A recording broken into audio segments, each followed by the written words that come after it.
जी Bahria town international hospital orchard Lahore में इंतहाई कम रेट पर कोरोना टेस्टिंग लैब का आगाज कर दिया गया। आइए बात करते हैं डॉक्टर जाहिद बुखारी से। मेरा नाम डॉक्टर सैयद जाहिद बुखारी है, consultant microbiologist and infection prevention and control, Bahria international hospital Lahore.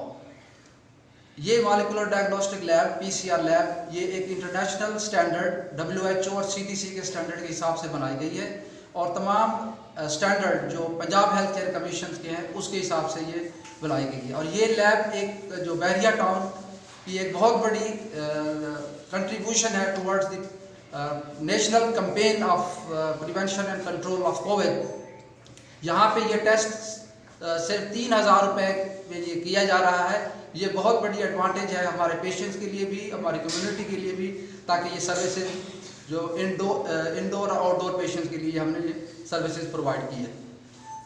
और कोविड के लिए कोरोना वायरस की अवेयरनेस का प्रोग्राम हमने उस वक्त शुरू किया था जब ये पाकिस्तान में ये वबा फैली ही नहीं थी। हमने ये शुरू किया था शुरू से ही कॉलेजेस में, स्कूल में, हॉस्पिटल्स में, इवन बैरिया टाउन के मुलाजमीन के लिए भी हमने ये एजुकेशन प्रोग्राम शुरू किया था, जिसकी वजह से ये होगा कि इस वक्त सारे के मुलाजमीन और कोरोना वायरस की अवेयरनेस मौजूद है इसके अंदर। Bahria town international Hospital Rawalpindi के बाद अब लाहौर में भी NDMA के तावन से इंतहाई कम कीमत पर कोरोना टेस्ट शुरू किया गया है। Bahria town international hospital Lahore में कोरोना वायरस का टेस्ट सिर्फ 3,000 रुपये में किया जा रहा है, जबकि दूसरी जगहों पर 7 से 10,000 रुपये में किया जा रहा है। चेयरमैन बैरिया टाउन मलक रियाज हुसैन ने गरीब और मुस्तक अफराद के कोरोना टेस्ट के जुमला खर्चात अपनी जेब से अदा करने की हिदायत की है। बैरिया टाउन के अस्पतालों का अमला जदीद तर्ज की सहूलियात और एहतियाती तदाबीर इख्तियार करते हुए अवामुन्नास की खिदमत में सरगर्म अमल है। कैमरामैन जहीर अहमद के साथ तनवीर सिंधु, 11 न्यूज़ लाहौर।